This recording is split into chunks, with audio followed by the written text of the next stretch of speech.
म सोच्थे तिमी जस्ता धेरै आउँछन्, म कुनै व्यक्तिको लागि रुदिन। तर आजकल आँसु लाग्छ मलाई मेरो मुहारमा तिम्रो लागि बगेको आँसु देखेर। मलाई आँसु लाग्छ तिम्रो लागि बगेको आँसु देखेर। म आफ्नो बाटो हिँड्दा लडे भने ढुङ्गालाई दोष दिन्छु।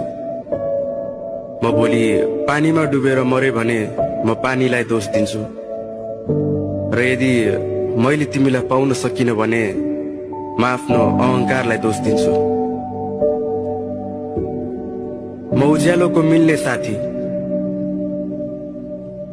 तर आजकल अन्धकारको प्यारो बाछु। म आकाशमा उडी बस्ने चरी,